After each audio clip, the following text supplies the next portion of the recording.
صحبت اللہ والوں کی، صحبت اللہ والوں کی اللہ سے ملوا جاتی ہے، صحبت اللہ والوں کی اپنا رنگ دکھا جاتی ہے، صحبت اللہ والوں۔ السلام علیکم ورحمۃ اللہ وبرکاتہ۔ سلام کا جواب تو دے دیجیے۔ سلام کرنا سنت ہے، جواب دینا واجب ہے۔ ہمیشہ یاد رکھیے، سلام کرنا سنت ہے، کوئی اگر آپ کو سلام کر دے اس کا جواب دینا واجب ہے۔ السلام علیکم ورحمۃ اللہ وبرکاتہ۔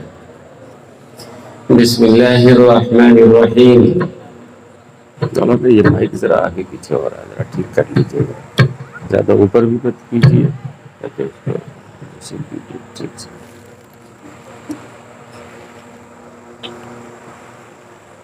بسم اللہ الرحمن الرحیم۔ الحمد للہ رب العالمین،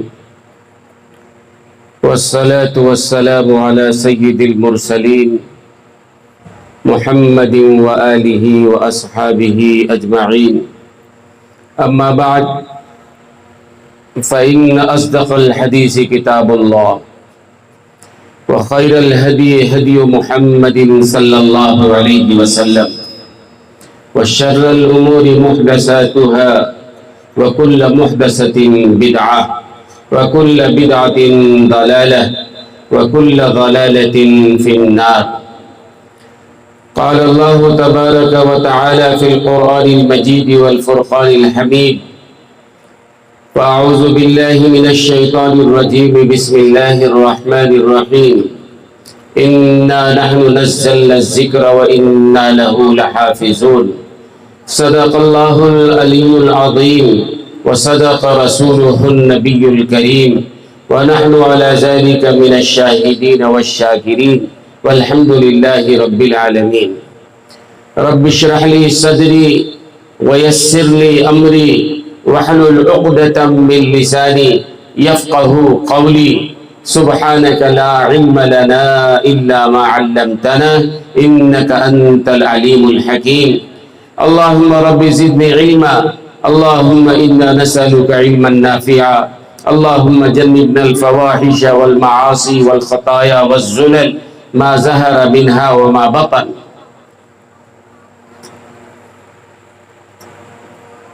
معزز حضرات علماء کرام، محترم حاضرین کرام، نوجوانان محلہ، منتظمین جلسہ، عزیز طلبہ اور پردہ نشی خواتین اسلام، آج کا یہ جلسہ ماشاءاللہ بڑے آب و تاب کے ساتھ جاری ہے، اور جب سے میں یہاں ہوں تقریباً پچھلے 2 گھنٹے سے الحمدللہ وہ بچے کے مکالمے ہوں یا حضرات اکابر علماء کرام کے بیانات ہو، ماشاءاللہ اسی موضوع پر تھا کہ مدرسہ ہے کیا، مدرسے کی کتنی ضرورت ہے، اور مدرسے کی ہم کس طرح تعاون کر سکتے ہیں۔ اور ظاہر سی بات ہے یہی موضوع بھی متعین ہے، جب مدرسے کا جلسہ ہے اور مدرسے کے سلسلے میں بچے جو فارغ ہوئے ہیں، جن کی دستار بندی پہلے ہو چکی ہے، آج ان کو سندیں دی جائیں گی، یہ سب کا تقاضا ہے کہ مدرسے کے سلسلے میں ہی کہا جائے۔ لیکن محترم بزرگوں اور عزیز دوستو، کہنے سے پہلے ایک بار گزارش کروں گا کہ بآواز بلند درود شریف پڑھ لیجیے۔ اللہم صلی علی محمد وعلی آل محمد کما صلیت علی ابراہیم وعلی آل ابراہیم انکا حمید مجید۔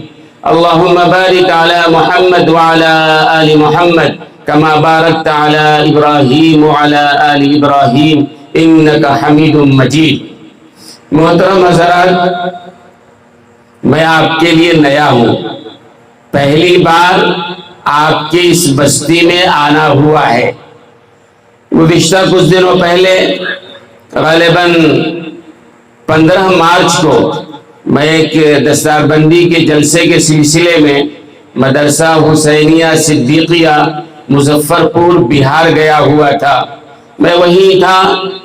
مولانا مفتی کلیم اللہ صاحب قاسمی دامت برکاتہم کا فون آیا. انہوں نے کہا کہ ہمارے مدرسے میں جلسہ ہے, 25 مارچ کو ہم نے پروگرام رکھا ہے اور عصر سے مغرب تک ہے, آپ کو ہم مدعو کر رہے ہیں, آپ تشریف لائیں. میں نے ان سے کہا کہ بھائی میں تو ابھی سفر میں ہوں اور آپ نے جو پروگرام رکھا ہے وہ جمعے کے دن رکھا ہے, اور بنگلور سے اگر ہم آئیں گے یہاں تو کم سے کم 5 گھنٹہ تو لگتا ہے. ظاہر ہے جمعے کی ذمہ داری ہے. اب جمعے سے فراغت کے بعد 2:30-3 تو بج جاتا ہے, پھر اس کے بعد ہم وہاں سے نکلیں تو جلسہ تک پہنچنا بڑا مشکل ہوگا. میں نے کہا بنگلور واپسی ہماری ہو رہی ہے 17 مارچ کو, اس کے بعد انشاءاللہ بات کریں گے. بنگلور پہنچنے کے بعد پھر مفتی صاحب نے فون کیا, بات ہوئی مفتی صاحب سے, اور مفتی صاحب نے فرمایا کہ بھائی میں نے آپ کی سہولت کے خاطر 25 مارچ کے بجائے 26 مارچ ہم نے رکھ لیا ہے. 25 مارچ کے لیے آپ کو عذر ہے کہ جمعہ کی ذمہ داری ہے, جمعہ کے بعد آنے میں مشکل ہے, تو ہم نے 26 مارچ رکھ لیا ہے. آپ آرام سے صبح 10 بجے نکلیں اور شام 3-4 بجے تک پہنچ جائیں گے. عصر کے بعد سے ہمارا جلسہ ہے, عشاء تک ختم ہو جائے گا انشاءاللہ. اب ہمارے پاس کوئی عذر نہیں تھا. پھر مفتی صاحب سے میں نے پوچھا کہ بھائی آپ کی بستی کو میں نہیں جانتا ہوں, آپ کو نہیں جانتا ہوں, وہاں کے لوگوں کو نہیں جانتا ہوں, پتہ نہیں کیا ماحول ہے. بنگلور کا تو ایک ماحول ہے کہ رات کے 10 کے بعد عام طور سے جلسہ وہاں نہیں ہوتا ہے, اور پولیس کی طرف سے اجازت بھی نہیں ہوتی ہے, اور حالات کے لحاظ سے بھی یہ بہت ہی مناسب ہے, اس لیے کہ رات ہو جائے, بھئی کوئی اپنے گھر میں سونا چاہ رہا ہے, کوئی بیمار ہے, کوئی طالب علم ہے, پتہ نہیں یہاں کے حالات کا علم نہیں ہے. تو مفتی صاحب نے فرمایا کہ بہرحال عصر سے عشاء تک ہمارا جلسہ ہوگا, آپ تشریف لے آئیں. اور بھی مقررین ہیں الحمدللہ. مفتی صاحب نے ابھی بیان فرمایا اور مدرسے کے سلسلے میں بڑی جامعیت کے ساتھ پوری بات کہہ دی, اور میں سمجھتا ہوں کہ اگر پہلے مجھے تقریر کرنا ہوتا تو میں بھی وہی کہتا جو مفتی صاحب نے کہا. اب میں سوچ رہا ہوں کہ میری بات تو مفتی صاحب نے کہہ دیا ہے, اب مجھے کیا کہنا ہے. سب سے پہلی بات تو یہ کہ رات کے 12 تو نہیں بجے ہیں, لیکن آپ حضرات کے 12 تو نہیں بج رہے ہیں نا, سننا چاہتے ہیں بھائی بتائیے. اگر ارادہ ہو سننے کا الحمدللہ. ہم ان لوگوں میں سے نہیں ہیں کہ زبردستی ہم آپ کو سناتے رہیں, ہم کہتے رہیں, آپ سوتے رہیں, اٹھتے رہیں, بیزارگی کے ساتھ بیٹھے رہیں, یہ نہیں. اور جلسے کا تقاضا بھی یہ ہے کہ دین کی بات کہیں اگر ہو, قرآن کی بات کہیں اگر ہو, اللہ اس کے رسول کی بات کہیں ہو, پورے شوق کے ساتھ, پورے جذبے کے ساتھ, پورے بلبلے کے ساتھ, عمل کی نیت اور ارادے کے ساتھ سنا جائے. یہ جلسے مزہ لینے کے لیے نہیں ہیں. مولانا نے کتنے واقعات سنائے, مولانا نے کتنے لطیفے سنائے, مولانا نے کتنی اچھی تقریر کی. مولانا آپ کے تعریف کے محتاج نہیں ہیں. یہ جلسہ اس لیے منعقد کیا جاتا ہے تاکہ قرآن و حدیث کی بات ہمارے سامنے آئے. اور ایک صاحب ہمارے ہاں, میں وہاں بنگلور میں کمرشل اسٹریٹ مسجد لبابین سے متعلق ہوں, ہر جمعہ کو بیان ہوتا ہے. تو مفتی صاحب سے میں نے پوچھا کہ بھائی آپ کیسے جانتے ہیں مجھ کو. تو مفتی صاحب نے فرمایا یوٹیوب پر میرا بیان آتا ہے ہر جمعہ کا, الاخیار ہمارا چینل ہے, ہم نے سنا ہے اس کو اور آپ کو ہم جانتے ہیں, آپ کو آنا ہے. الحمدللہ ہم نے دعوت قبول کر لی, آپ کے سامنے حاضر ہو گیا. تو میں یہ کہہ رہا تھا کہ ہمارے وہاں ایک ہماری مسجد میں جو بیان ہوتا ہے 1.25 گھنٹے کا بیان ہوتا ہے تقریباً, اور بہت سارے لوگ آتے ہیں, دور دراز سے آتے ہیں, پابندی سے آتے ہیں. تو ایک صاحب آتے ہیں, انہوں نے مجھ سے کہا مولانا جب کبھی میں بیان کے لیے آتا ہوں, بہت دور سے آتا ہوں اور تقریباً 150 کلومیٹر سے جمعہ کا بیان سننے کے لیے آتا ہوں, اور آپ کے بیان کو ریکارڈ کر کے لے جاتا ہوں. یہ اس وقت کی بات ہے جب یوٹیوب پہ نہیں آتا تھا, الاخیار چینل نہیں بنا تھا, اور میں ریکارڈ کر کے لے جاتا ہوں. شام میں جا کر اپنے محلے کے اور اڑوس پڑوس کی عورتوں کو, مردوں کو جمع کر کے آپ کے بیانات کو میں سناتا ہوں. اور کہا کرتے تھے وہ کہ میں جب آتا ہوں اور آپ کا بیان شروع ہوتا ہے، بیان شروع ہونے سے پہلے میں اللہ سے دعا کرتا ہوں، اے اللہ مولانا جو بات قرآن و حدیث کے حوالے سے کہنے جا رہے ہیں، اے اللہ اس پر ہمیں عمل کرنے کی توفیق عطا فرما۔ میں یہی کہنا چاہتا ہوں، عمل کی نیت سے سننے کا ارادہ کرو۔ پہلے دعا نہیں کیا ہے، کم سے کم اب بیٹھے بیٹھے دعا کر لو کہ بھئی اللہ تعالیٰ یہ جو بات تیرے اور تیرے نبی کی بات جو ہمارے سامنے دور دراز سے آنے والا ایک عالم سنا رہا ہے، اے اللہ عمل کی نیت سے ہمیں سننے کے توفیق عطا فرما۔ بھئی عمل کی نیت سے سنیں گے تبھی تو عمل کا مرحلہ آئے گا۔ عمل کی نیت سے آپ نے سنا ہی نہیں، بس یوں ہی آ گئے، ظاہر سی بات ہے فائدہ جب ہوگا جب عمل کی نیت سے سنیں، تو انشاءاللہ عمل کی نیت سے سنیں گے نا، بولو انشاءاللہ عمل کی نیت سے سنیں گے نا۔ اور اگر تھک گئے ہو، میں بھی تھک گیا بیٹھے بیٹھے، بہت گرمی لگ رہی تھی، یہاں گرمی بہت زیادہ ہے، مولانا سے پھر اشارے کنائے میں کہا، مولانا نے یہ منگا لیا، پھر فین منگا لیا، الحمدللہ اب آرام ہے، ورنہ تھوڑی دیر بیٹھے رہے، بڑی گرمی شراب، اور آپ حضرات تو شاید عادی ہوں گے لیکن بنگلور میں اتنی گرمی نہیں ہے تو بڑا مشکل ہو رہا تھا۔ بہرحال یہاں آیا ہوں، آپ حضرات سنیں گے نا انشاءاللہ۔ اور مجھے بات یاد آ رہی ہے شاہ عطا اللہ صاحب بخاری رحمت اللہ علیہ کی۔ شاہ عطا اللہ صاحب بخاری رحمت اللہ علیہ بہت بڑے عالم گزرے ہیں، حضرات علماء کرام جانتے ہیں، آپ حضرات بھی جانتے ہوں گے، گھنٹوں گھنٹوں ان کی تقریر ہوتی تھی، الحمدللہ بہت بہت۔ کسی نے ایک بار حضرت سے پوچھا کہ حضرت زندگی کیسی گزری؟ کہا بھائی آدھی زندگی ریل میں گزر گئی، آدھی زندگی جیل میں گزر گئی، یعنی ہندوستان کی تحریک آزادی کے لیے بالکل جد و جہد کرنے والے، بار بار جیل جانے والے بڑے اچھے مقرر، فرمایا آدھی زندگی سفر میں ریل میں گزر گئی، آدھی زندگی جیل میں گزر گئی۔ پھر کسی نے پوچھا حضرت سے کہ حضرت یہ بتائیے کہ قبر میں مردے سنتے ہیں یا نہیں؟ ایک مسئلہ ہے، علماء جانتے ہیں قبر میں جو مردے چلے جاتے ہیں وہ باہر والوں کی بات سنتے ہیں یا نہیں؟ حضرت نے فرمایا بھائی ہماری تو زندے بھی نہیں سنتے ہیں، مردوں کی بات ہم کیا کریں؟ ہمارے تو زندے بھی نہیں سنتے، مردوں کی ہم بات کیا کریں؟ آپ حضرات سنیں گے نا انشاءاللہ؟ تو عطا اللہ سے بخاری رحمت اللہ علیہ ایک دفعہ علی گڑھ مسلم یونیورسٹی ہے، حضرت کا پروگرام ہوا، اسٹیج سج گیا، حضرت جب اسٹیج پہ گئے تو وہاں کے جو طلبہ تھے، حضرت سے بعض سیاسی معاملات کی وجہ سے کچھ طلبہ خفا تھے، تو طلبہ نے کہا کہ آپ کا ہم بیان نہیں ہونے دیں گے، ٹھیک ہے آپ بڑے مقرر ہوں گے، آپ بڑے عالم ہوں گے، لیکن ان طلبہ نے کہا کہ ہم آپ کا بیان نہیں ہونے دیں گے۔ جب یہ کہا تو حضرت نے کہا بھائی بہت دور سے آیا ہوں، کم سے کم ایک رکوع قرآن تو پڑھ لینے دو، قرآن تو سنو گے نا۔ اب وہ جو طلبہ اختلاف کرنے والے تھے ان میں اختلاف ہو گیا، کچھ طلبہ کہنے لگے ہاں بھائی قرآن سننے میں کیا بات ہے، حضرت قرآن ایک رکوع سنانا چاہتے ہیں، قرآن تو سن لیتے ہیں، یہاں تک کہ کچھ طلبہ نہیں ہم کو قرآن بھی نہیں سننا ہے۔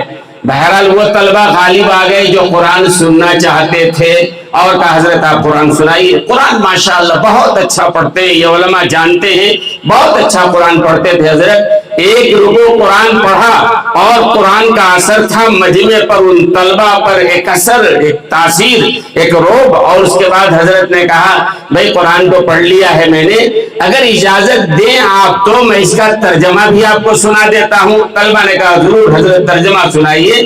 حضرت نے ترجمہ سنایا تو 2 گھنٹہ مستقل حضرت نے تقریر سنایا اور تمام طلبہ بیٹھے رہے۔ تو بہرحال سننا چاہیں گے تو ہی کوئی سنانے والا سنائے گا۔ اور ایک بات اور ہے، جب مجمع سننا چاہتا ہے، پوری توجہ ہوتی ہے، تو پھر اللہ تعالیٰ مقرر کے دل میں بھی بات ڈالتا ہے۔ اور میں کہتا ہوں یہ تقریر اپنے اختیار میں نہیں ہے، بارہا کا تجربہ ہے، سامنے والے کے اخلاص کا اثر ہوتا ہے، سامنے والے کی توجہ کا اثر ہوتا ہے، سامنے والے کی پسند کا اثر ہوتا ہے، اللہ تعالیٰ دل میں بات ڈالتے چلے جاتے ہیں۔ تو انشاءاللہ آپ حضرات سنیں گے نا۔ محترم بزرگوں اور عزیز دوستو، یہ مدرسہ چھوٹا سا مدرسہ حضرت مولانا مفتی سید کلیم اللہ قاسمی صاحب نے جس کو شروع کیا ہے اور اکابرین نے اس کی بنیاد ڈالی ہے، مدرسہ اسلامیہ قاسم العلوم ایک مدرسہ ہے۔ حضرت نے فرمایا کہ جتنے مدارس سے سب کا شجرہ نسب دیکھو تو صفہ سے جا کے ملتا ہے، جناب رسول اللہ صلی اللہ علیہ وسلم نے ہجرت فرمایا، مسجد نبوی کی بنیاد رکھی، تاریخ حضرت نے بتا دی ہے۔ اور میں بتاتا ہوں کہ جب مسجد نبوی کی بنیاد رکھی گئی، اس کے بعد یہ ہوا کہ اس مسجد نبوی میں 9 سال تک چراغ نہیں جلا ہے، یعنی کھجوروں کے پتے ہیں، کھجوروں کے کھمبے ہیں اور کچی زمین ہے۔ ظاہر سی بات ہے، مسجد تو کچی تھی، نمازی بڑے پکے تھے، نماز پڑھنے والے، ان کا اللہ سے تعلق تھا، صحابہ۔ تو بہرحال سن 9 ہجری میں پہلی بار حضرت تمیم داری نے مسجد نبوی میں چراغ جلایا ہے، یعنی 9 سال تک چراغ نہیں جلا ہے، لیکن نماز پڑھنے والے بڑے پکے، بڑے سچے ہے نا۔ اور 9 سال تک چراغ نہیں جلا ہے، لیکن حضور اکرم صلی اللہ علیہ وسلم نے تعلیم کے لیے صفہ قائم فرمایا ہے۔ وہ صفہ کا چبوترا وہ پہلا مدرسہ ہے، بلکہ بعض اکابرین ہمارے کہتے، مولانا جمیل احمد صاحب رحمت اللہ علیہ فرمایا کرتے تھے کہ صفہ سے تم شروع کرتے ہو، پہلا مدرسہ اللہ نے عرش پہ قائم فرمایا، عرش پہ اللہ نے قائم فرمایا۔ کب کی بات ہے؟ حضرت آدم علیہ السلام کی اللہ نے تخلیق فرمائی، اور تخلیق آدم کے بعد اللہ تعالیٰ نے حضرت آدم علیہ السلام کو تعلیم دیا۔ وَعَلَّمَ آدَمَ الْأَسْمَاءَ كُلَّهَا، اللہ تعالیٰ تعلیم دے رہے ہیں حضرت آدم علیہ السلام کو۔ تعلیم دینے والا کون ہے؟ اللہ ہے۔ معلم کون ہے؟ اللہ ہے۔ تعلیم لینے والا کون ہے؟ حضرت آدم ہے۔ متعلم کون ہے؟ حضرت آدم ہے۔ اور جہاں معلم ہوتا ہے، جہاں متعلم ہوتا ہے، اسی کا نام تو مدرسہ ہے نا۔ پہلا مدرسہ وہاں سے شروع ہوا ہے۔ اور آپ دیکھیے دارالعلوم دیوبند جو ایک انار کے درخت میں شروع ہوا ہے، ایک استاد ملا محبوب، طالب علم محمود حسن، اللہ اکبر، آج اتنا بڑا عالیشان مدرسہ ہے، ایشیا نہیں پوری دنیا کا بڑا مدرسہ ہے۔ جامعہ ازہر مصر بہت بڑا مدرسہ ہے، لیکن مصر کا جامعہ ازہر جو ہے وہ حکومت کی سرپرستی میں چلتا ہے، حکومت کے اخراجات سے چلتا ہے، لیکن دارالعلوم دیوبند کروڑوں کروڑ کا بجٹ ہے اور کوئی ذاتی آمدنی نہیں ہے۔ یہ سارے لوگ ہیں، پوری ہندوستان نہیں پوری دنیا کے لوگ ہیں جو اپنی خوشی سے، اپنی مرضی سے اس ادارے کے لیے دے رہے ہیں، اور اللہ تعالیٰ اس ادارے کو چلا رہا ہے، چل رہا ہے نا۔ تو سب سے بڑا ادارہ جو بغیر کسی حکومت کے تعاون کے، لوگوں کے چندے سے چلنے والا سب سے بڑا ادارہ دارالعلوم دیوبند ہے۔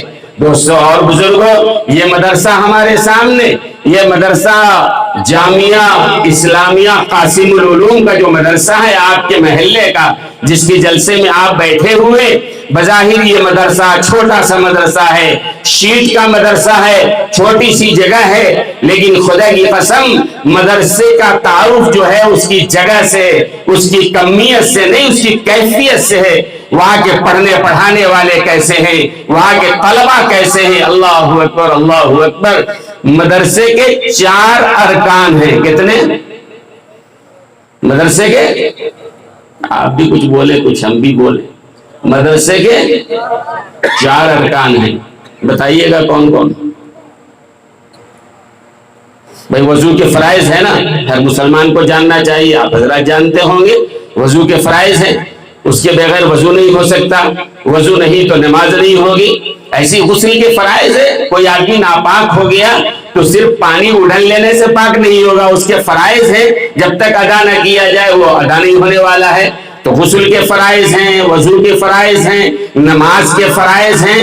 اگر نماز میں فرض چھوٹ گیا، چاہے آپ جتنا سجدہ سہو کر لو، نماز ہونے والی نہیں ہے۔ بغیر وضو کے کوئی نماز پڑھ لے، سجدہ سہو سے نماز ہو جائے گی؟ نہیں، وضو نہیں ہے نماز نہیں، غسل نہیں ہے نماز نہیں، فرائض چھوٹ گئے نماز نہیں۔ تو اسی طرح مدارس کے یہ 4 ارکان ہیں مدرسے کے۔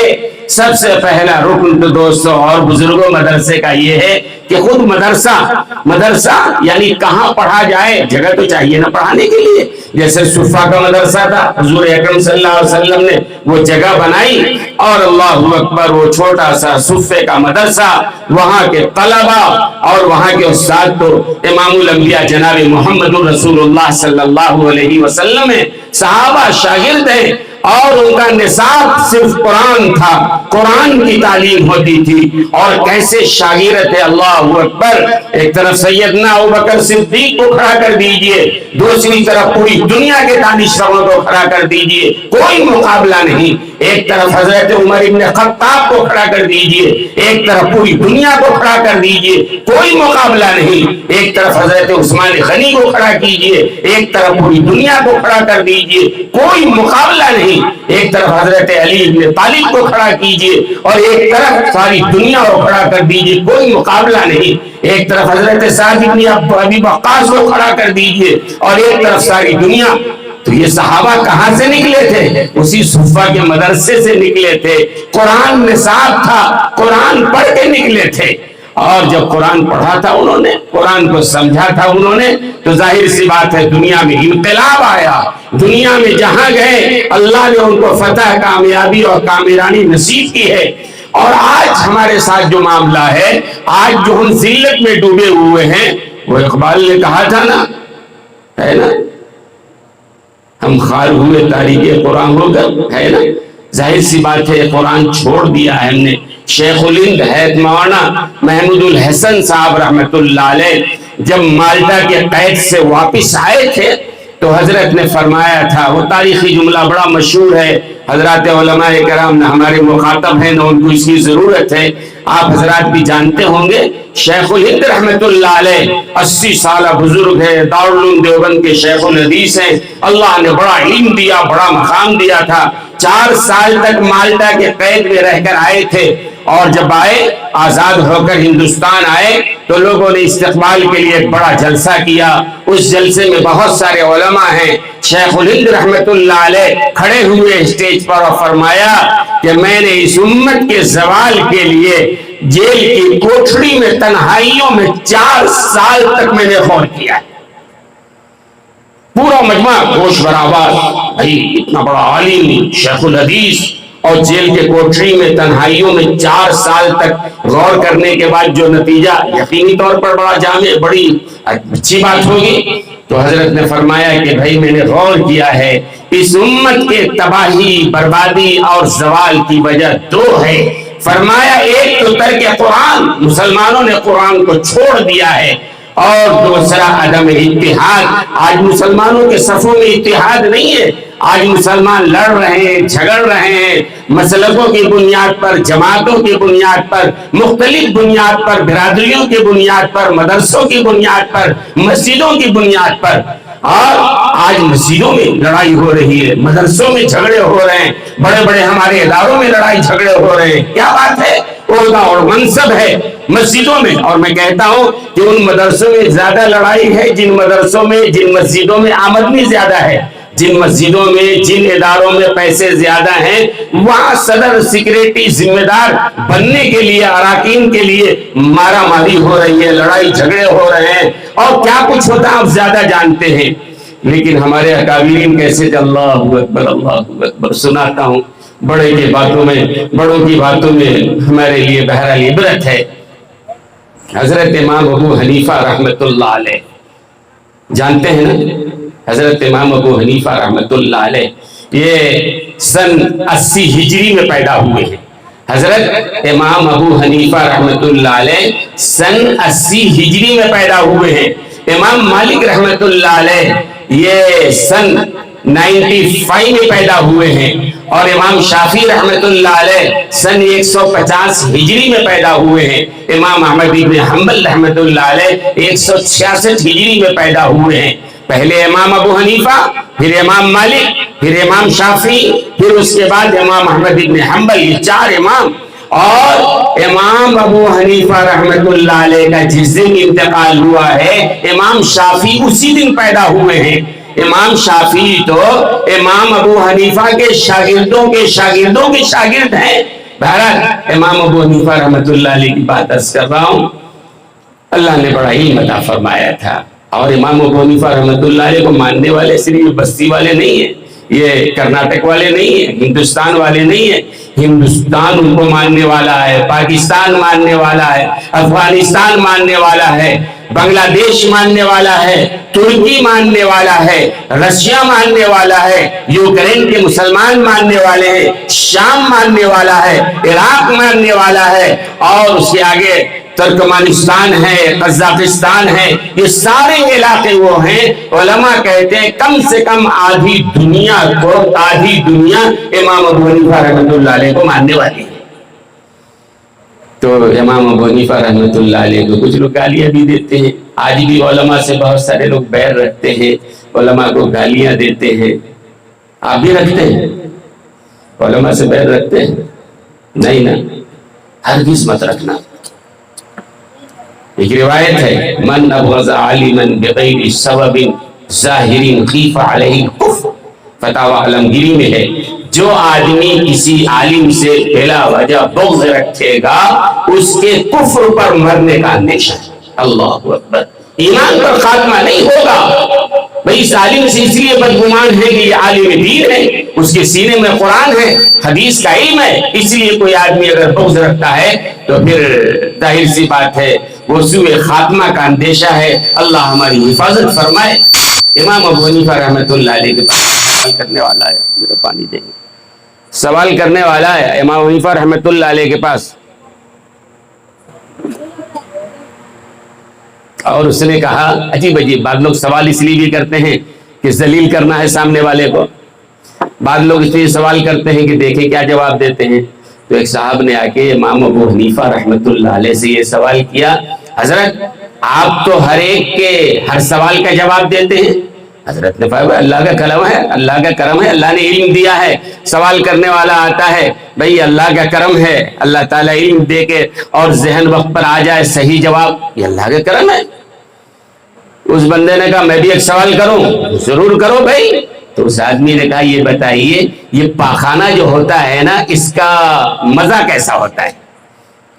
سمجھ میں آ رہا ہے سوال؟ پاخانے کا مزہ کیسا ہوتا ہے؟ ایک عام آدمی سوال کر رہا ہے کس سے؟ امام ابو حنیفہ سے، اتنے بڑے عالم سے، مذاق اڑانا مقصد تھا۔ آپ ہر سوال کا جواب دیتے ہیں، اس سوال کا جواب دیجئے، پاخانے کا مزہ کیسا ہوتا ہے؟ حضرت امام ابو حنیفہ رحمۃ اللہ علیہ نے فرمایا کہ ہاں میں اس کا جواب دے سکتا ہوں۔ فرمائیے۔ فرمایا کہ پاخانے کا مزہ میٹھا ہوتا ہے۔ کہا دلیل آپ نے چکھ کے دیکھا ہے کبھی؟ فرمایا میں نے چکھا نہیں ہے لیکن پکی بات ہے پاخانے کا مزہ میٹھا ہوتا ہے۔ دلیل؟ فرمایا کہ پاخانے پہ مکھیاں بیٹھتی ہیں، مکھیاں میٹھی چیز پر بیٹھتی ہیں، نمکین چیز پہ نہیں بیٹھتی ہیں۔ یہ دلیل ہے کہ بہرحال یہ پاخانہ میٹھا ہے۔ کہنے لگا حضرت میں نہیں مانتا، اور نہیں مانتے تو چکھ کے بتاؤ، دیکھو تم کیسا نمکین ہے کیا؟ تو امام ابو حنیفہ رحمۃ اللہ سے لوگ ایسے ایسے سوال۔ لیکن دوستوں اور بزرگوں، آج جو ہمارے اداروں میں لڑائی جھگڑے ہو رہے ہیں، ہر محلے میں لڑائی جھگڑا ہو رہا ہے، مسلمان آپس میں لڑ رہا ہے، اور ڈاکٹر اقبال نے کہا تھا نا منفعت ایک ہے اس قوم کی، نقصان بھی ایک، منفعت ایک ہے اس قوم کی، نقصان بھی ایک ہی سب کا نبی، دین بھی ایمان بھی ایک، حرم پاک بھی اللہ بھی قرآن بھی ایک، کیا بڑی بات تھی ہوتے جو مسلمان بھی ایک، فرقہ بندی ہے کہیں اور کہیں ذاتیں ہیں، کیا زمانے میں پنپنے کی یہی باتیں ہیں؟ ہر چیز ہمارا ایک ہے، ہمارا اللہ ایک ہے، ہمارا رسول ایک ہے، ہمارا کلمہ ایک ہے، ہمارا قبلہ ایک ہے، ہمارا کعبہ ایک ہے، ہمارا قرآن ایک ہے، اور ہمارا حدیث ایک ہے، ہمارے نبی ایک ہے، ہر چیز ایک ہے، لیکن آج ہم منتشر ہیں، ہم ایک بننے کے لیے تیار نہیں ہیں۔ اور وہ جن کے پاس متحد ہونے کے لیے کوئی بنیاد نہیں ہے، آج وہ متحد ہو رہے ہیں ہمارے خلاف، مسلمانوں کے خلاف متحد ہو رہے ہیں۔ مسلمان ہے کہ منتشر ہو رہا ہے جماعتوں کے نام پر، اور مسجدوں کے نام پر، اور مذہبوں کے نام پر، مسلکوں کے نام پر۔ اللہ کے بندے متحد ہو جاؤ ورنہ مارے جاؤ گے۔ تو امام ابو حنیفہ رحمۃ اللہ علیہ کے بارے میں عرض کر رہا تھا کہ اللہ نے علم دیا تھا بہرحال، اور تقوی اور طہارت بھی یاد رکھنا، صرف علم کمال کی بات نہیں ہے۔ کوئی بڑے سے بڑا عالم ہو جائے، ابلیس سے بڑا تو کوئی نہیں ہو سکتا ہے نا، بہت بڑا عالم تھا ابلیس، بہت بڑا، لیکن ظاہر سی بات ہے اللہ کی نافرمانی اس نے کی، ہمیشہ کے لیے ارادہ درگاہ کر دیا گیا ہے۔ اخلاص، جس بندے میں جتنا اخلاص ہوگا اتنا ہی زیادہ وہ کامیاب ہوگا، جتنا اخلاص ہوگا اتنا ہی کامیاب ہوگا۔ اخلاص کی تفسیر میں کر دیتا کہ بہرحال اخلاص کیا ہے، لیکن وقت اور بات دوسری ہو جائے گی۔ ہمارے حضرت مولانا سید کلیم اللہ صاحب قاسمی دامت برکاتہم، ماشاءاللہ ہم نے جو دیکھا ہے اور جو ہماری گفتگو ہوئی ہے اور جو ملاقات ہوئی ہے، جو ہم نے ادارے کو دیکھا ہے، اخلاص ان کے اندر ہے۔ اللہ تعالیٰ اور بھی ہم سب کے اخلاص میں اضافہ فرمائے، اللہ تعالیٰ ریا سے ہماری حفاظت فرمائے۔ دارالعلوم دیوبند ایک انار کے درخت کے نیچے شروع ہوا، بانی کا اخلاص تھا کہ آج تک وہ نظام چل رہا ہے۔ بات سمجھ میں آ رہی ہے؟ سبیل الرشاد قائم کرنے والے نے قائم کیا، اخلاص تھا، آج تک وہ ادارہ چل رہا ہے۔ مظاہر علوم ہو، ندوۃ العلماء ہو، جامعہ عربیہ ہتھورا ہو، یہ بڑے مخلص لوگ تھے، بہرحال اللہ کے لیے کام کرنے والے تھے۔ اور جامعہ عربیہ ہتھورا کی بات آ گئی تو میں ایک بات سنانا چاہتا ہوں۔ امام ابو حنیفہ رحمۃ اللہ علیہ کی بات تو سنانا ہی ہے مجھے، اللہ اکبر، کیسے مخلص لوگ تھے۔ حضرت مولانا صدیق احمد صاحب باندوی رحمۃ اللہ علیہ، جنہوں نے جامعہ عربیہ ہتھورا قائم کیا ہے۔ بہت سارے علماء ہوں گے جنہوں نے دیکھا ہوگا، آپ نے دیکھا ہے مفتی صاحب؟ نہیں دیکھا ہے، بہرحال حضرت نے تو دیکھا ہی ہوگا جی، ہم نے وہاں پڑھا ہے۔ اور سچی بات ہے، خدا کی قسم، اگر حضرت کے مدرسے میں نہ گیا ہوتا تو میں نے بھی یقینی طور پر یہاں آج جو موجود ہوں نہ ہوتا۔ ہمارا خاندان جو تھا وہ بریلویوں کا تھا، وہاں کسی طرح پہنچ گیا، حضرت کو علم ہوا، حضرت خود ہمارے گھر گئے، جبکہ حضرت کو دعوت ساری دنیا سے آ رہی ہے، اور جا کے واقعی اسی کو اخلاص کہتے ہیں۔ حضرت بڑے لچھے دار مقرر نہیں تھے، سیدھے سادے انداز میں بات کرتے تھے۔ ہمارے گھر گئے، گرمی کا زمانہ ہے، ہمارے خاندان کے 20-25 افراد جمع ہوئے ہیں، حضرت نے 15 سے 20 منٹ بات کی ہے، اور بات میں کیا بات تھی کہ وہ سارے لوگ جو دوسرے مسلک کے لوگ تھے بیٹھے رو رہے ہیں، اور جب حضرت کی تقریر ختم ہوئی سارے لوگ بیعت ہو گئے حضرت کے ہاتھ پر۔ پھر تو حضرت کا ایک واقعہ سنانا چاہتا ہوں۔ مدرسہ آج ان کا اتنا بڑا ایسے ہی نہیں ہو گیا، اخلاص، پوری زندگی انہوں نے مدرسے سے تنخواہ نہیں لیا، اور اپنے زندگی میں انہوں نے اپنے بچوں کو مدرسے سے تنخواہ نہیں لینے دیا، اور ساتھ ساتھ وصیت کر کے گئے تھے، میرے بعد میرے مدرسے کا ناظم میرے بچے نہیں بنیں گے۔ اپنے بچوں سے کہہ دیا، مولانا حبیب صاحب سے، مولانا نجیب صاحب سے، مولانا حسیب صاحب سے، وہاں استاد ہیں، پڑھا رہے ہیں، تنخواہ نہیں لینے دے رہے ہیں، اور ساتھ ہی ساتھ وصیت میں لکھا ہے کہ میرے بعد یہ تمہارے باپ کی وراثت نہیں ہے، میراث نہیں ہے کس کی ذمہ دار بن جانا، کوئی جو اللہ کا بندہ ہوگا وہ بہرحال چلائے گا۔ مخلص، اللہ کے مخلص بندے تھے۔ تو ان کا ایک واقعہ کہ اس زمانے میں مدرسے میں جو ہے، بڑا مدرسہ تھا، آج تو کافی بڑا مدرسہ ہے، تو جس زمانے میں ہم پڑھتے تھے وہاں، اس زمانے میں 10-12 بیت الخلا اوپن ٹائپ کے تھے، یہ آج کی طرح کا سسٹم والا نہیں تھا، اوپن تھا بہرحال، اور گندے ہو جاتے تھے، اور پھر وہ دھونے والا صاف کرنے والا آتا تو صاف ہوتا، لیکن اس کے بعد لوگوں نے دیکھا عشاء تک جو گندا ہو جاتا ہے، صبح فجر میں جو اٹھتے ہیں طلبہ اساتذہ، سارے بیت الخلا صاف رہتے ہیں۔ ارے رات میں کون صاف کر کے جاتا ہے بھائی؟ اس لیے کہ بھنگی تو آتا ہے رات، وہ صبح کے 8-9 بجے آتا ہے، آ کے صاف کرتا ہے، رات میں بالکل گندے ہو گئے، اور صبح ہی فجر کے وقت صاف ستھرے کون کرتا ہے یہ کام؟ حضرت مولانا زکریا صاحب سنبھلی دامت برکاتہم باحیات ہیں، دارالعلوم ندوۃ العلماء کے استاد حدیث ہیں، اس زمانے میں جامعہ عربیہ ہتھورا باندہ کے استاد تھے وہ۔ حضرت مولانا زکریا صاحب دامت برکاتہم نے خود لکھا ہے کہ ایک رات ایسا ہوا، چاندنی رات تھی، اور رات کے تقریباً 3 بجے قضائے حاجت ہم کو پیش آئی، ہم بیت الخلا کی طرف گئے، جیسے ایسے قریب جا رہے ہیں، چاندنی رات ہے، ہم نے دیکھا کوئی بندہ ہے جو پانی بھر بھر کے بیت الخلا کو صاف کر رہا ہے۔ اللہ اکبر کہتے ہیں، اور قریب گیا تو ہم نے دیکھا یہ کوئی اور نہیں، ہمارے حضرت حضرت مولانا صدیق احمد صاحب باندوی رحمت اللہ علیہ ہیں، مدرسے کا ناظم ہے، مدرسے کا بانی ہے، اور اس زمانے میں کافی دور تک حضرت کا چرچا تھا، شورا تھا، لیکن وہ بیت الخلا صاف کر رہا ہے۔ حضرت مولانا زکریا صاحب دامت برکاتہم فرماتے، کہاں کی قضائے حاجت، حضرت بیت الخلا صاف کر رہے ہیں۔ میں جا کے چھپ کے ایک جگہ بیٹھ گیا، کیا ہوتا ہے؟ سارے بیت الخلاؤں کو کون صاف کر رہا ہے؟ محتمم صاف کر رہا ہے۔ اللہ اکبر۔ اور پھر اس کے بعد بیت الخلا صاف کر لینے کے بعد حضرت گئے وہیں اور ٹیوب ویل پہ جا کے غسل فرمایا، اور غسل فرمانے کے بعد مسجد کے صحن میں جا کے تہجد کی نماز کے لیے رکعت باندھ لی۔ یہ لوگ تھے اخلاص والے۔ اخلاص کے ساتھ جو کام کرتا ہے اللہ اس کو کبھی پیچھے نہیں چھوڑتا ہے، اخلاص اس کے پاس ہے۔ آج مدرسہ کتنا بڑا ہو گیا ہے، اور حضرت مولانا صدیق احمد صاحب بانوی رحمۃ اللہ علیہ نے اپنے بچوں سے یہ کہا تھا کہ بھائی تنخواہ تو زندگی میں لینے ہی نہیں دیا، اور وصیت تھی کہ بہرحال نہیں لینا ہے، ساتھ میں یہ وصیت بھی تھی کہ میرے بعد محتمم مت بن جانا۔ آج تو یہ ہوتا ہے کہ باپ کا انتقال ہوا، بیٹا جانشین ہے، اور بہت سارے لوگ تو اپنی زندگی میں بیٹے کو جانشین بنا دیتے ہیں۔ غلط نہیں ہے، لیکن ان کا اخلاص تھا، کہہ دیا تمہارے باپ کی میراث نہیں کہ یہاں کے محتمم بن جانا۔ حضرت کا انتقال ہوا، اب انتقال کے بعد مسئلہ پیدا ہوا کہ بھائی محتمم کون بنے؟ حبیب بھائی بڑے صاحبزادے انکار کر دیا کہ والد صاحب کی وصیت ہے کہ بھائی ہم پڑھاتے رہیں گے لیکن ہم محتمم بننے کے لیے تیار نہیں ہیں۔ کون بنے؟ اساتذہ میں دو گروپ ہو گئے، ایک کچھ اور ایک اور کچھ اور، اختلاف، شورا بیٹھی، کئی بار بیٹھی۔ حضرت مولانا حبیب صاحب بڑے صاحبزادے نہیں بھائی والد صاحب کی وصیت ہم کو نہیں بننا ہے، لیکن شورا نے اخیر میں کہا اگر مدرسے کو توڑنا ہے، مدرسے کو برباد کرنا ہے تو ٹھیک ہے آپ مت بنیے، لیکن اگر مدرسے کو متحد رکھنا ہے تو پھر آپ کو یہاں کا محتمم بننا پڑے گا۔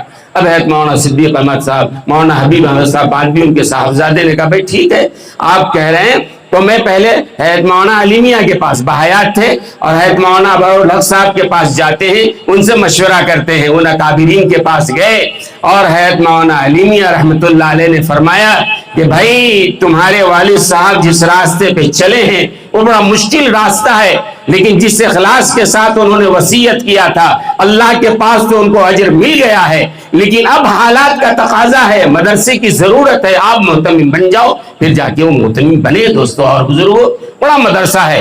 تو امام ابو حنیفہ رحمۃ اللہ علیہ کی بات کر رہا تھا کہ امام ابو حنیفہ رحمۃ اللہ علیہ اس زمانے کے بڑے عالم تھے، تو اس زمانے کا جو خلیفہ تھا، بادشاہ تھا، خلیفہ منصور، وہ چاہتا تھا کہ امام ابو حنیفہ قاضی القضات بن جائیں، چیف جسٹس بن جائیں۔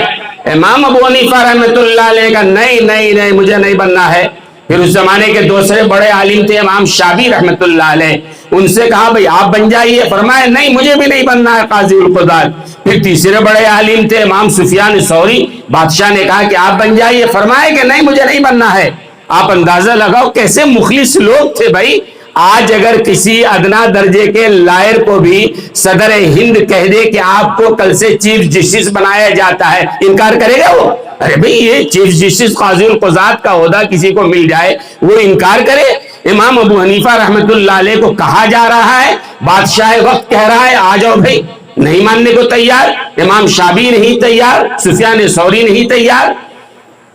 پھر بادشاہ نے یہ کیا، ان تینوں کو گرفتار کر کے بلوایا محل میں، تینوں کو پکڑ کے لے کے آؤ۔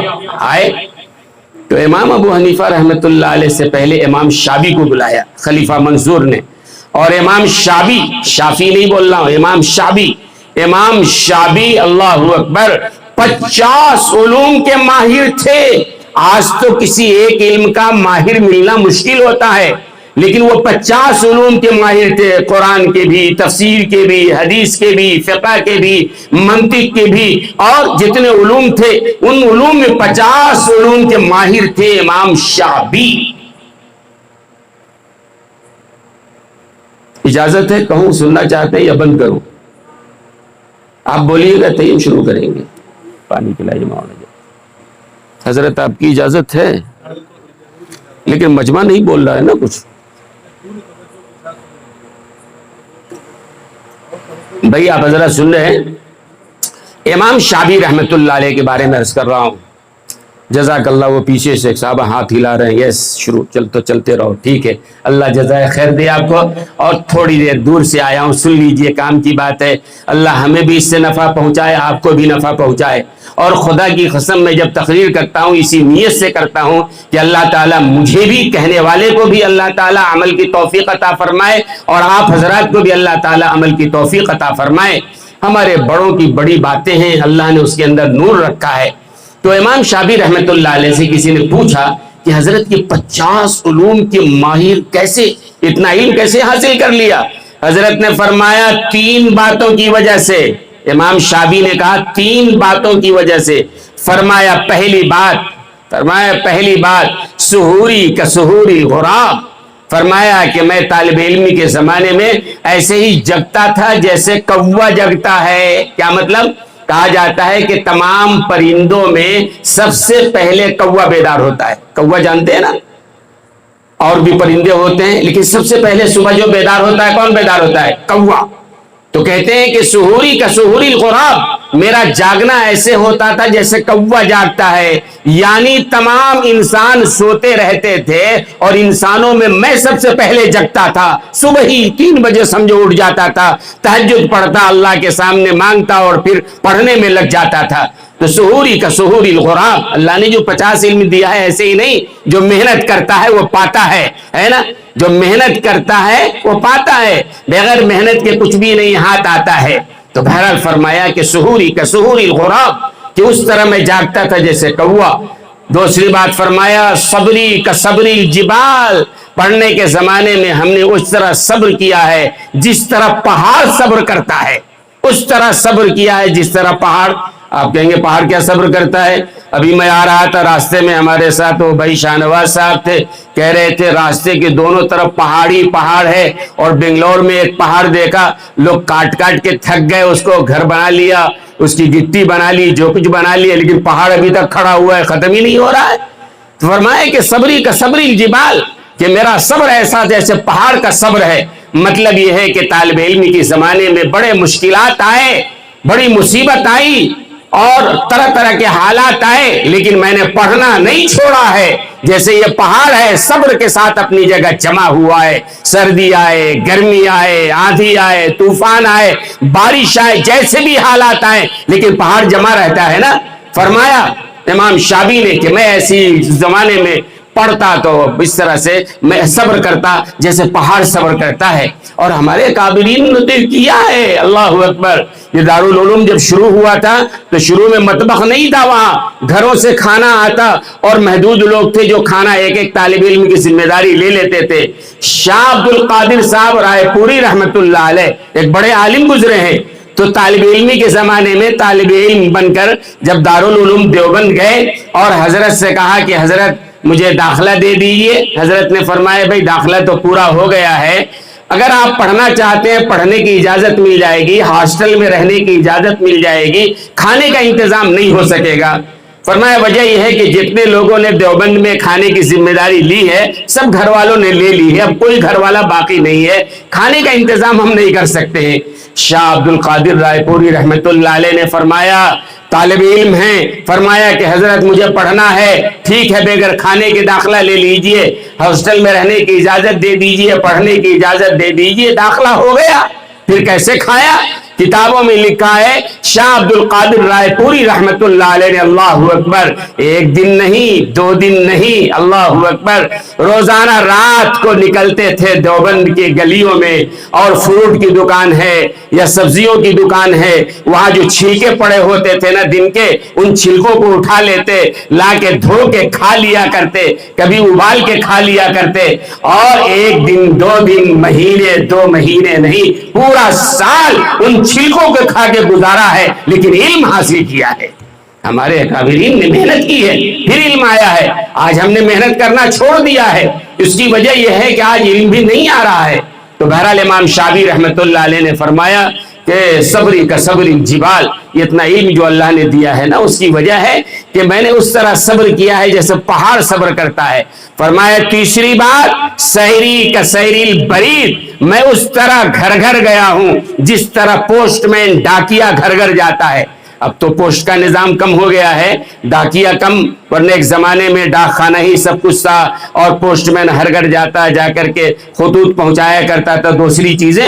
فرمایا کہ میں نے جہاں بھی سنا کسی عالم کے بارے میں، اچھا اس زمانے میں مدرسے کی شکل نہیں تھی کہ تمام علوم کے ماہرین جمع ہو اور طلبہ وہاں پڑھیں، نہیں، ایک عالم ہے اپنے گھر میں بیٹھا ہے، کسی علم کا ماہر ہے، طلبہ جاتے وہاں پڑھا کرتے تھے. پھر دوسرا عالم ہے دوسرے شہر میں ہے، کسی علم کا ماہر ہے، طلبہ وہاں جاتے ان کے پاس پڑھا کرتے.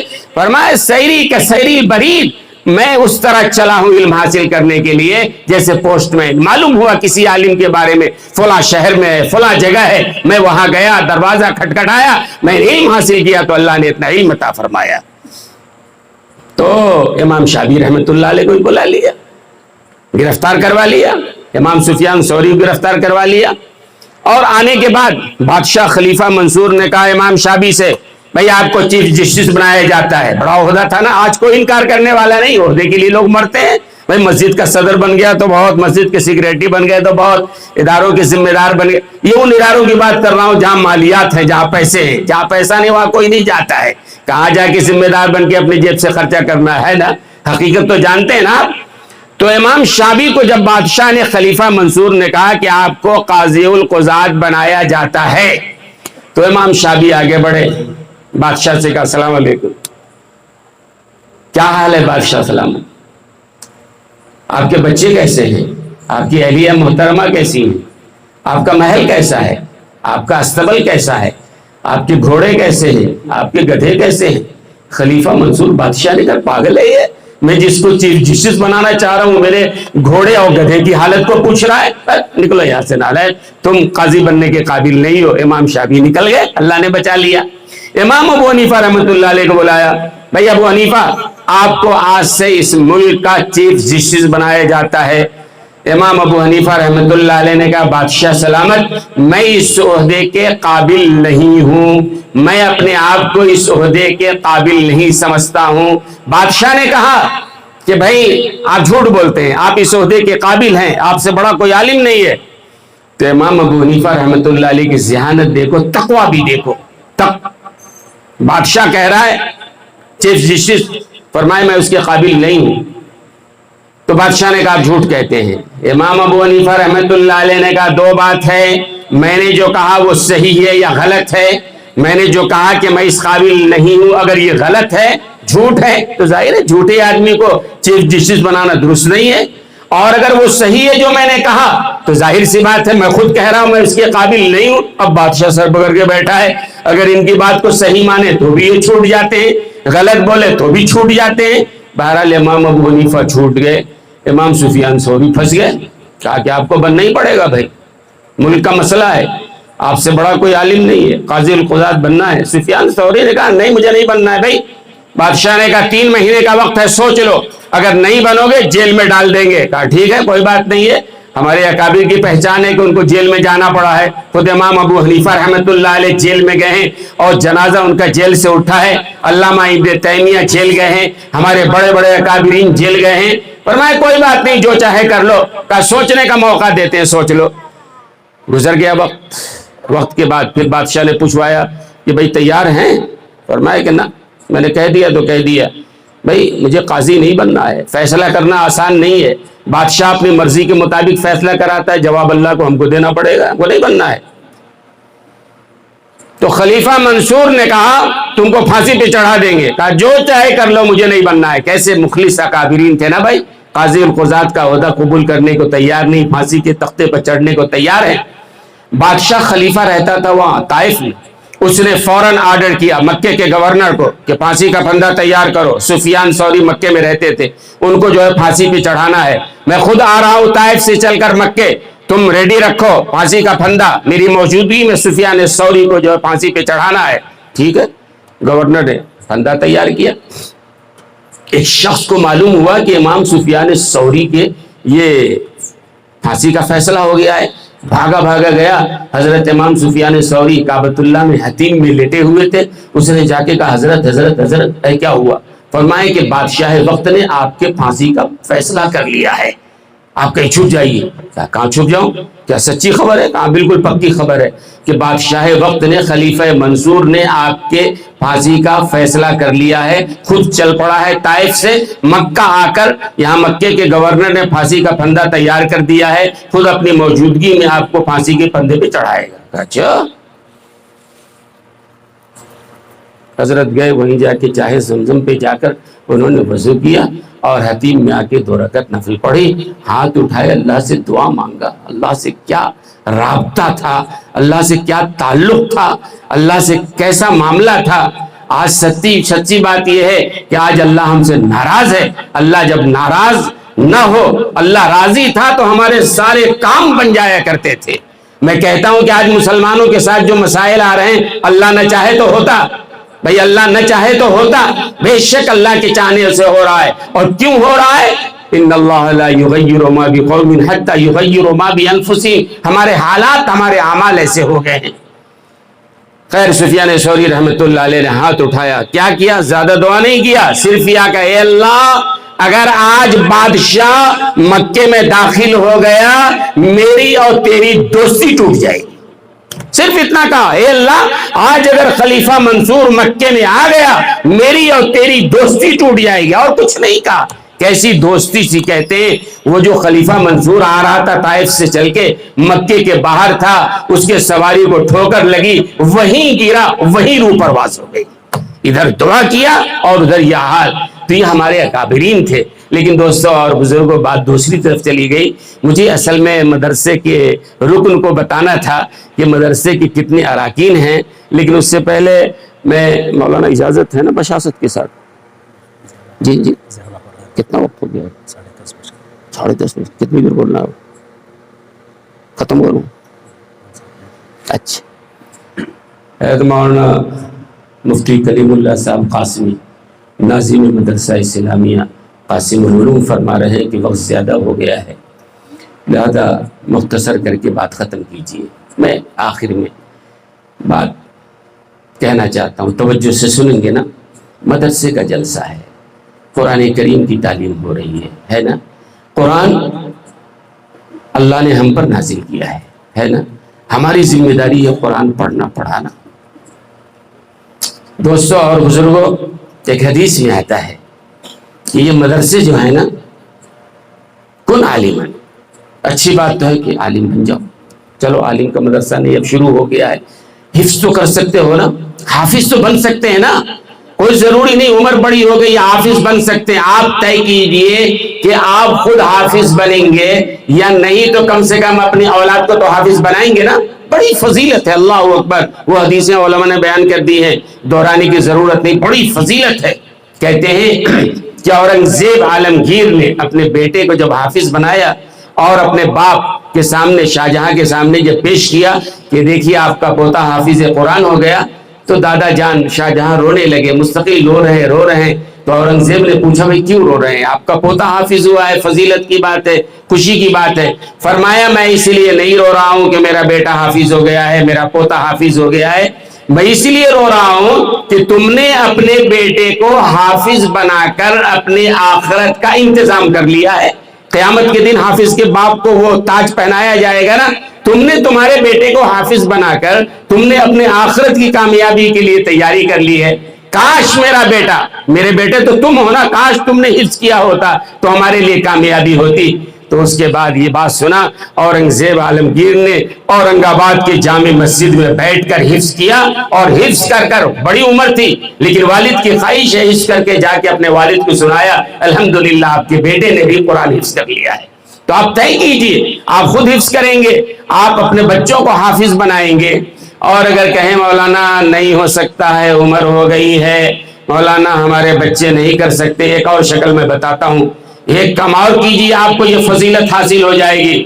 یہ مولانا سید کلیم اللہ صاحب کے پاس جائیے، مدرسے میں جائیے، کسی بھی مدرسے میں جائیے، جا کے حضرت سے کہیے حضرت ایک بچے کے حافظ بنانے کا جو خرچہ ہے آپ بتائیے. ایک بچے کو ہم ہمارے خرچے پر حافظ قرآن بنانا چاہتے ہیں. یہ ایسا ہوگا جیسے آپ کا بیٹا خود حافظ قرآن ہے. جب تک وہ قرآن پڑھتا رہے گا آپ کو ثواب ملتا رہے گا. آپ دنیا میں نہیں ہوں گے، وہ قرآن پڑھے گا، آپ کی قبر میں آپ کو ثواب ملتا رہے گا. جائیے، جا کے مدرسے سے پوچھئے. اور عام طور سے ایک طالب علم کا خرچہ ماہانہ 1000 1500 یہی ہوتا ہے. تو اس طرح آپ دیکھیں سالانہ خرچ تو اس طرح سے 12,000 روپے ہوا، اور 3 سال 4 سال کے اندر طالب علم حافظ قرآن بن جاتا ہے۔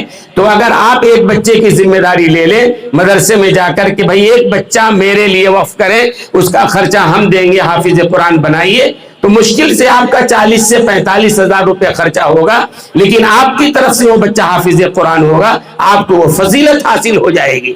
تو بہرحال آپ حافظ بنیے، اپنے بچے کو بنائیے، نہیں تو مدرسے میں جائیے، ذمہ داری دیجیے، اور ان مدارس کو خدا کے لیے۔ مفتی مظفر حسین صاحب رحمت اللہ علیہ کی ایک بات سنا کے میں بات ختم کروں گا، مفتی صاحب بھی گھڑی دیکھ رہے ہیں بار بار۔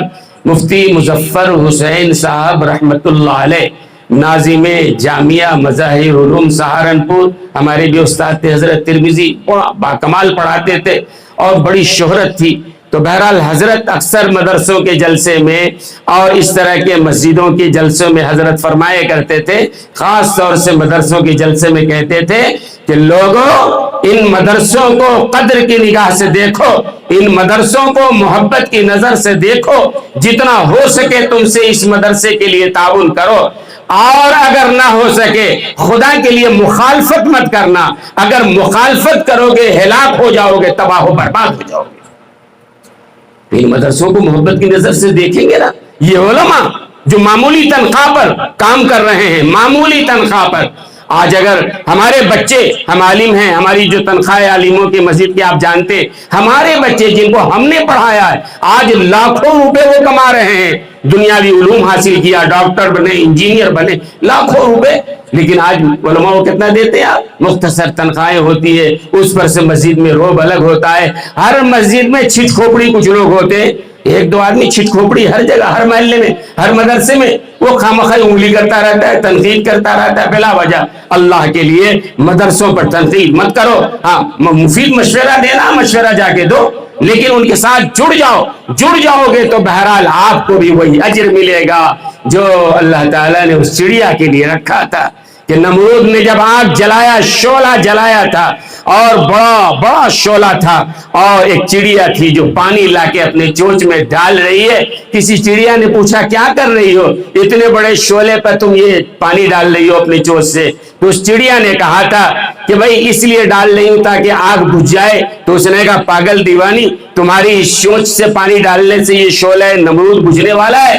اس چڑیا نے کہا مجھے بھی معلوم ہے کہ ہمارے اس چونچ کے پانی سے یہ آگ بجھنے والا نہیں ہے، لیکن اللہ کے پاس ہمیں اجر مل جائے گا، ہم اس آگ بجھانے والے میں شامل تھے۔ تو آپ بھی مدرسے میں، مدرسہ تو اللہ چلائے گا، اور جب تک مدرسے رہیں گے انشاءاللہ مسلمان عزت و آبرو کے ساتھ رہے گا۔ ہر باطل سب سے پہلے یہی کوشش کرتا ہے کہ مدرسوں کو مٹا دیا جائے۔ انگریز اس ملک میں آئے 1857 میں، کہتے ہیں کہ جب 1601 میں آئے انگریز تو صرف دہلی میں 1000 عربی مدرسے تھے، اور 1857 تک تمام مدرسوں کو تباہ و برباد کر دیا تھا، اور قرآن کے بارے میں کہہ دیا تھا 1864 سے لے کے 67 کے بیچ اس نے یہ اعلان کیا تھا پورے ملک سے قرآن کو جلا دیا جائے، اور بڑی بڑی تنظیمیں بنی، اور پورے ہندوستان میں جہاں بھی مدرسوں میں مسجدوں میں قرآن ملے لاکھوں لاکھ قرآن کو جلا دیا گیا۔ پانی پت کے ایک مدرسے میں ایسے ہی ایک کمیشن انگریز کی پولیس پہنچی ہے، افسر پہنچا ہے، اور قاری صاحب وہاں بچوں کو تعلیم دے رہے ہیں، تو اس نے کہا بھائی جتنے قرآن تمہارے پاس ہے لاؤ دے دو۔ تو حضرت نے پوچھا کیا کرو گے قرآن لے کے؟ اس نے کہا ہماری حکومت نے فیصلہ کیا سارے قرآن کو جلا دیا جائے۔ بھائی جلا کے کیا کرو گے؟ قرآن کو مٹا دینا ہے۔ فرمایا کہ قرآن تمہارے جلانے سے مٹنے والا نہیں، کسی کے باپ کی کوششوں سے قرآن مٹنے والا نہیں، قرآن ہے اور ہمیشہ سے ہے، رہے گا، قیامت تک رہے گا۔ قرآن مٹے گا، قیامت آئے گی، قرآن کو کوئی مٹا نہیں سکتا ہے، اللہ نے اس کی حفاظت کی ذمہ داری خود لے رکھی ہے۔ فرمایا کہ یقین نہ ہو تو یہ ہمارے سامنے یہ 30-25 بچے جو بیٹھے ہیں بلاؤ سن لو۔ انگریز نے ایک کو بلایا، اس نے قرآن لیا، الٹے سیدھے پوچھے، ایک بچے نے پڑھنا شروع کیا، پڑھتا چلا گیا، دوسرے نے پڑھا، پڑھتا چلا گیا۔ حضرت نے کہا کہ اللہ تعالیٰ نے قرآن کی حفاظت کی ذمہ داری بھی ہے. قرآن صرف ان دو دفتیوں کے درمیان نہیں ہے، قرآن اللہ نے سینوں میں محفوظ کیا ہے. اور آج دنیا کی کسی کتاب کے حافظ دنیا میں نہیں ملیں گے، کسی بھی کتاب کے نہیں، تورات کے نہیں، انجیل کے نہیں، زبور کے نہیں، کسی اور کتاب کا نام لے لیجئے، کسی بھی کتاب کے مکمل حافظ نہیں ملیں گے. لیکن الحمدللہ قرآن کریم کے حافظ پوری دنیا میں لاکھوں نہیں کروڑوں آپ کو مل جائیں گے. یہ اللہ کا انتظام ہے جو اللہ حفاظت کر رہا ہے. اور میں کہتا ہوں مولانا اور اجازت دے دیجیے، اب نہیں دیں گے اجازت، کافی وقت ہو گیا. نہیں مولانا بول رہے ہیں اب کوئی گنجائش ہی نہیں ہے، ورنہ آپ لوگ خفا ہو جائیں گے تو پھر حضرت کو یہی رہنا ہے. ہم تو چلے جائیں گے رات میں یا صبح بنگلور لوٹ جائیں گے، حضرت تو یہی رہنا ہے. حضرت بول رہے ہیں کہ اب بس کر دیجئے. تو بہرحال ہم دعا کریں گے کہ اللہ تعالیٰ اس مدرسے کو خوب سے خوب ترقی نصیب فرمائے. اللہ تعالیٰ ہم سب کو اخلاص کی دولت نصیب فرمائے. اور آپ حضرات اس بستی کے رہنے والے ہیں، آپ سے گزارش ہے کہ اس مدرسے کو محبت کی نظر سے دیکھیے. اللہ ہو سکے جتنا ہو سکے آپ تعاون کیجئے. خدا کے لیے ٹانگ کھینچنے کی کوشش نہ کیجئے، بلا وجہ عیب نکالنے کی کوشش نہ کیجئے. ان کا ساتھ دیجئے، اور اس مدرسے میں ساتھ دیں گے تو آپ کا بھی حصہ ہوگا. اللہ تعالی ہمیں کہنے سے سننے سے زیادہ عمل کی توفیق عطا فرمائے. وآخر دعوانا الحمدللہ رب العالمین.